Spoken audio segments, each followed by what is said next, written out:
Welcome. Okay, so for this deep dive, we're digging into the case of Cody Lynn Sharp. He's from Taylorsville, North Carolina. Right. And what we've got is based on news reports, public records info, all gathered around mid-April 2025. And the core piece of information is the arrest, isn't it?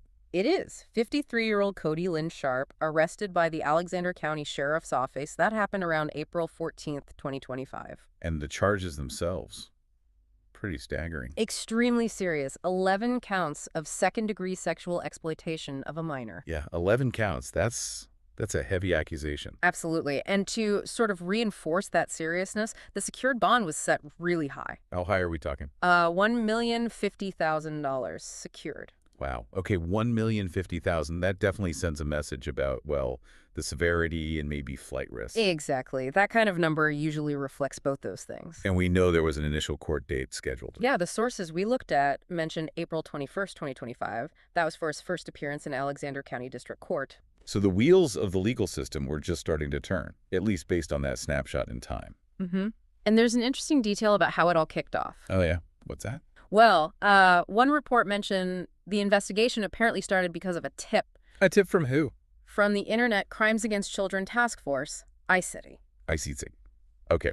So right away, that suggests a digital element, doesn't it? It strongly implies it. I6C's involvement usually points towards things like, possession or distribution of child pornography, online activity. But that's their whole focus, right? Technology-facilitated crimes against kids often involves multiple agencies. Precisely. So even though the specific alleged acts weren't detailed in what we thought, that ICSIC link suggests computers or the Internet were likely involved somehow. So you got this picture forming. Serious charges, huge bond, upcoming court date, and an investigation possibly rooted in online activity. But, and this is a big but, that's where the clear information sort of trails off, based on those mid-April sources. Right. Which leads us to some pretty significant unknowns. Yeah, the most obvious one is what actually happened at that April 21st court hearing. Did it even happen? Did he show up? Yeah. Was the bond addressed? We just don't know. The reports we reviewed don't cover the outcome of that hearing, or if the bond situation changed later, nothing. It feels like a pretty critical piece missing. Plea, lawyer, future dates, all blank. Completely blank based on that mid-April timeframe. Mm-hmm. And it's not the only gap. What else? Well, there's the whole question of his background, any prior legal history. Did the sources mention anything? No, the news reports we found didn't indicate any previous offenses. Yeah. But there's a caveat. Okay. We looked into how you'd normally check that in North Carolina, state offender registries, court record portal. Those online databases. Exactly. And according to our sources, those specific online state systems were apparently inaccessible or down around the time this info was gathered. Ah, so no independent verification was possible then. Could be maintenance, could be technical glitches, who knows? Yeah. So while the news didn't mention priors, we couldn't confirm that through the usual channels at that specific moment.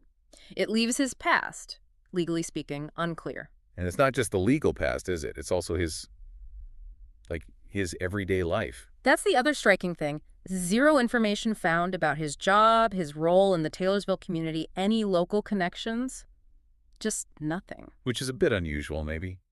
For such serious charges, you'd often expect some local color, some context about the person. You might, yeah. It could mean he kept a low profile, or maybe he wasn't deeply integrated locally. We can only speculate. So, no work info, no community ties mentioned.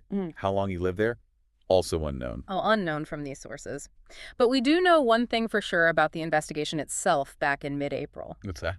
It was definitely still active. The Alexander County Sheriff's Office actually put out a public call for information. Asking people to come forward if they knew anything relevant. Exactly. Which strongly suggests they believed there was more to find out. Right, like potential other evidence, maybe witnesses, or just more pieces to the puzzle. Mm-hmm.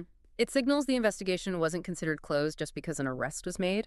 Some reports even floated the possibility of additional charges later on. Okay, so let's recap quickly. We have Cody Lynn Sharp, arrested mid-April 2025 in Alexander County, facing 11 serious counts related to child exploitation. A bond over $1 million was set. An initial court date was scheduled for late April. The investigation likely had a digital component, given the ICCAC tip. But big gaps remain from that mid-April perspective. We don't know what happened in court, if the bond changed, or anything concrete about his prior history or life in Taylorsville. And the investigation was clearly ongoing at that point, with police seeking more public input. So it leaves us, and you listening, with something to think about, doesn't it? It really does. What does it mean when you have such serious allegations surface, but so many surrounding details, the person's background, the immediate legal follow-up, are just missing from the initial public picture? Yeah, and maybe consider, how would someone try to find out more in a situation like this? Keeping in mind, the challenges with accessing records sometimes, and the fact that it was an active investigation. What avenues are even there? It's a complex picture, full of unknowns.